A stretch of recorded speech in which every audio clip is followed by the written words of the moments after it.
This deep dive is powered by Growth Suite. Growth Suite helps you run smart discount campaigns on your store. Test it for free on your Shopify store. Just land on the Shopify App Store now and test it for free. So what if you could get a peek inside your customers' minds? I mean, not just asking them questions, but actually understanding the brain activity that really drives their buying decisions. Exactly. Welcome to our deep dive into neuromarketing.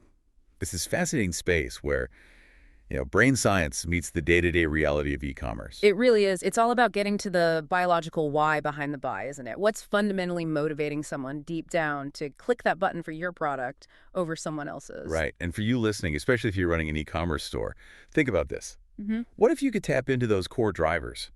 It could mean, well, more effective marketing, right?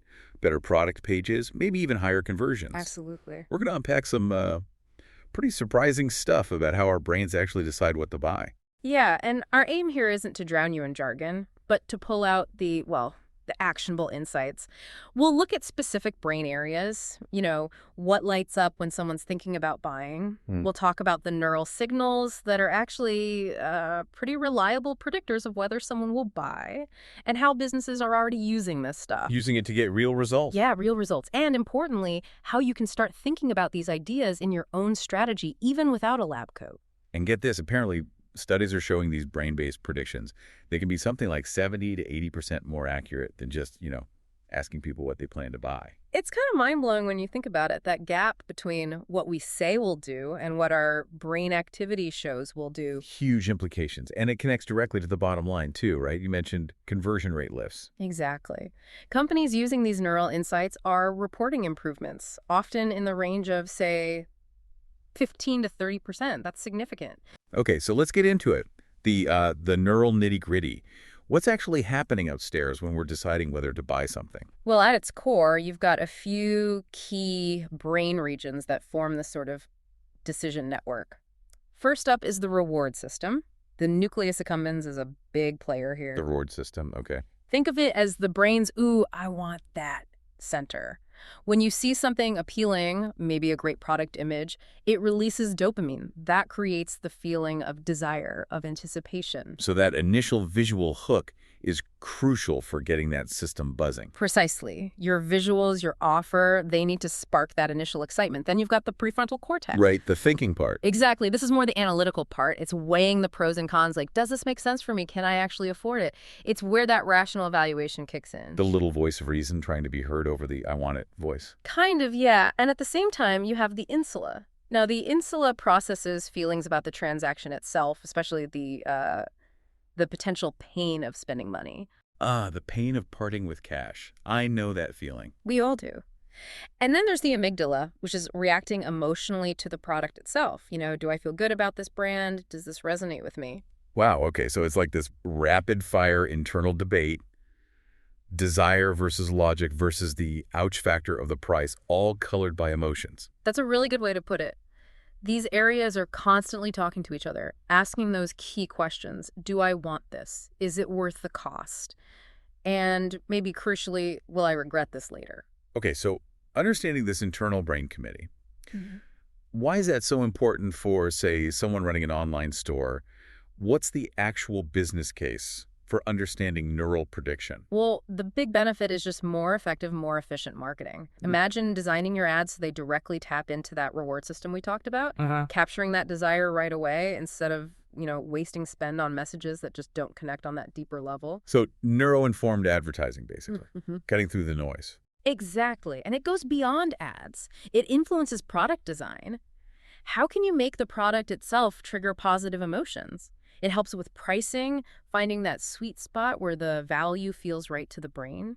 So it's not just what you sell, but how you present it, how you price it. Right. Even your website layout. You can structure it to guide people smoothly towards buying, minimizing things that might trigger that risk-averse insula. So really, from the first ad impression right down to clicking confirm purchase, understanding this can shape the whole strategy. Absolutely. Businesses that get this gain a real edge in connecting with customers in a way that feels, more persuasive because it aligns with how our brains actually work. Okay, let's zoom in a bit. You mentioned the reward system and the nucleus accumbens, the anacac you called it.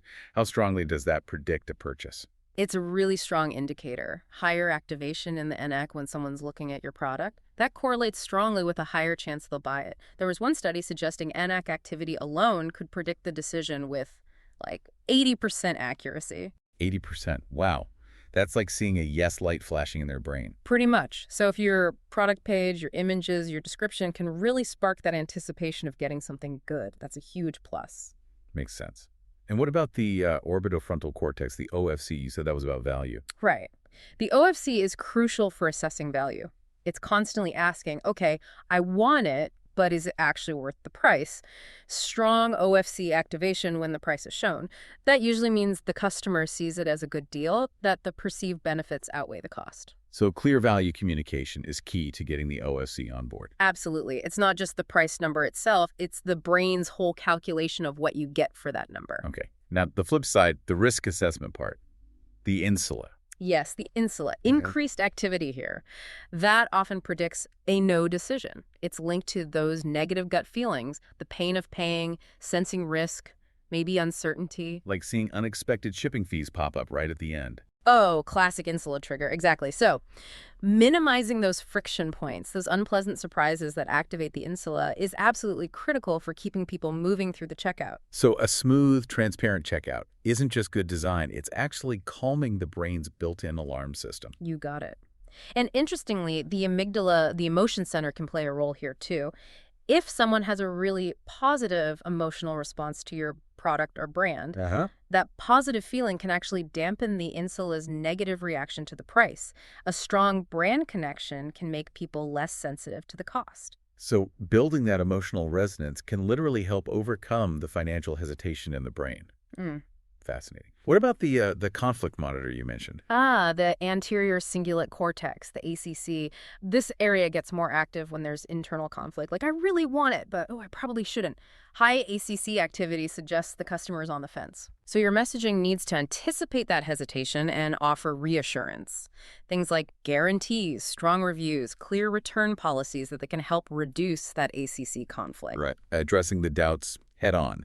Now, beyond these sort of immediate reaction centers, what about the higher level thinking parts, the prefrontal cortex? Yeah, absolutely. So as we said, the prefrontal cortex handles the more rational side. Within that, you've got areas like the medial prefrontal cortex, the MPFC. It helps integrate all those different signals, the desire, the value, the cost, into an overall judgment. Kind of like the CEO making the final call based on reports from different departments. That's a decent analogy, yeah. And then the dorsolateral prefrontal cortex, the DLPFC, that kicks in more for detailed, deliberative thinking, comparing features between two different products, for instance. That's likely engaging the DLPFC. The part of the brain doing the mental pros and cons list. Exactly. And you also have areas like the superior parietal lobule, the SPL, which helps direct attention and is involved in mental imagery, like visualizing yourself using the product.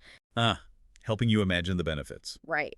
And various bits of the temporal cortex help connect the product to your memories, your past experiences, the broader context. It really underscores how complex this decision process is. It's not just one switch flipping. Not at all. It's a network firing in complex patterns. So with all these different areas contributing, what are the specific signals, the neural markers researchers actually look for to predict if someone's going to buy? Well, we can break it down into a few types. We look at the level of activation in specific spots. We look at how different areas communicate with each other, the connectivity, and we even look at the timing of these responses. Okay, let's start with activation levels. Where are the key hotspots? Well, we've already hit on a big one. Strong activation in the nucleus accumbens. That's a consistently strong predictor of purchase intent. Studies put its accuracy around 70%, sometimes higher. Right, the desire center lighting up. Exactly. Also, specific patterns in the medial prefrontal cortex, the MPFC, can actually help distinguish if someone sees something as a great deal versus thinking it's way too expensive. So it's not just on or off, but the pattern of activity matters. Correct. And interestingly, sometimes it's about deactivation. Lower activity in the insula when the price appears. That's often a positive sign. Less pain signal means less resistance to the cost. A quiet pain center is good news for the seller. Makes sense. Definitely. And there's another one called the prefrontal asymmetry index, or PAI. Basically, seeing more activity on the left side of the prefrontal cortex compared to the right during evaluation often links to what psychologists call approach motivation. Approach motivation. Yeah, it's a state of mind geared towards going after something desirable. More left side activity often means a higher likelihood of purchase. Okay, interesting. What about the connectivity? How did these areas talking to each other predict anything? This is really fascinating. Increased communication, stronger connectivity between the reward areas like the AAC and the valuation areas like the OFC is a very strong sign. Why is that? It suggests the brain is effectively linking the wanting it signal with the it's worth it signal that reinforces the intent to buy. We also see stronger connections between visual areas and the reward system as important, Meaning? meaning the visual appeal of the product is successfully triggering those positive reward feelings. Yeah. It's not just that looks nice, it's that looks nice and I want it. Got it. So the wiring between seeing and wanting and valuing gets stronger. Exactly. And some advanced techniques can even map the direction of influence, like is the reward signal driving the value assessment or vice versa. Wow. Okay, and the third type of marker you mentioned was timing. How does when things happen in the brain tell us something? The timing, the sequence, it's very informative. Really quick, early responses often reflect those automatic gut-level emotional reactions. Slower, later responses usually indicate more conscious cognitive processing, that deliberative thinking. Both phases matter. We can also look at brainwave patterns, oscillations like alpha and theta waves. Brainwaves. Okay, how does that work? Well, for example, an increase in theta wave activity in the frontal parts of the brain might suggest someone is deeply processing the information, really engaging with the benefits you're presenting. So both the immediate gut reaction and the more considered analysis leave these like temporal fingerprints that can predict what we'll do. That's a good way to think about it, yeah. Temporal signatures. And these patterns can sometimes even tell you at what stage in the process the decision really solidifies. This is genuinely fascinating stuff. So moving from the lab to the real world, how are businesses actually using this knowledge, especially in e-commerce? Right. Practical applications. E-commerce optimization is a huge one.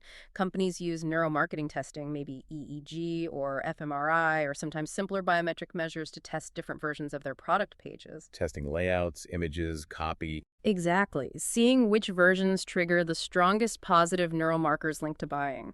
Remember that study showing a 23% conversion lift just by using images that strongly activated the NMAC? Yeah, 23%. Yeah. That's massive just from changing pictures based on brain response. It really is.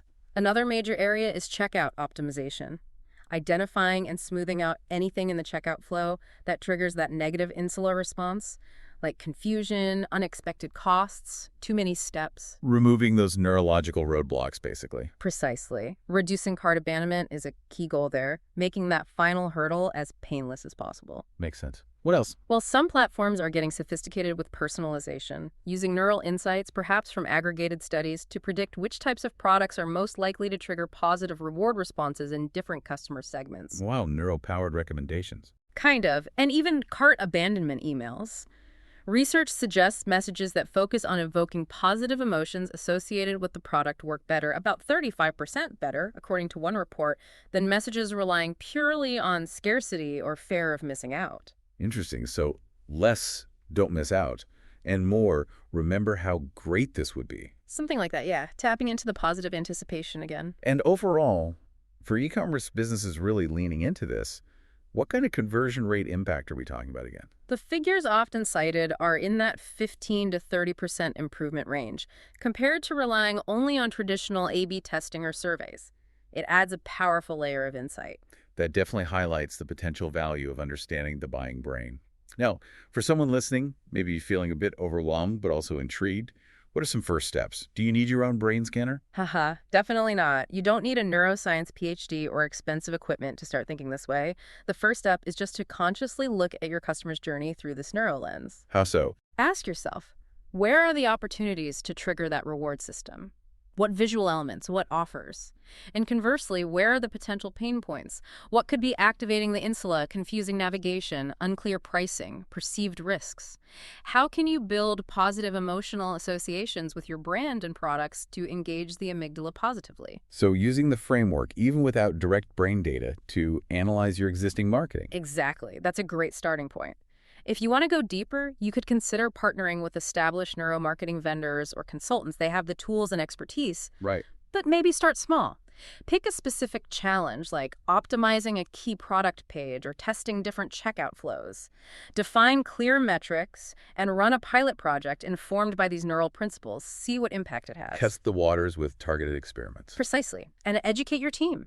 Mm. Just understanding these basic concepts can lead to better brainstorming, better copy, better design choices across the board. Manage expectations too. This complements traditional research. It doesn't entirely replace it. Good point. Integrate the insights. Think about how neural principles can inform your A/B tests, your customer journey maps, your segmentation. Build cross-functional teams if you can, so marketing, design, and data people are all thinking about this. And importantly, develop clear ethical guidelines for how you use any customer data, especially if you ever get into more direct neural measurement. That ethical piece is crucial. So the big picture then, understanding these neural markers, it really gives us this incredible window into what's truly driving customer behavior. It does. It offers valuable, often subconscious insights that can help you create a much better, smoother, and more compelling online experience for your customers. By understanding what excites them, what they value, what makes them hesitate, all at that fundamental brain level, you can build a stronger, more successful e-commerce business. That's the goal. Absolutely. Ready to leverage the power of e-commerce psychology in your own Shopify store? Growth Suite is built to help you implement conversion-boosting principles based on this very science without needing your own neuroscience lab. Take the next step in truly understanding what drives your customers' buying decisions. Find Growth Suite on the Shopify App Store and test it for free today.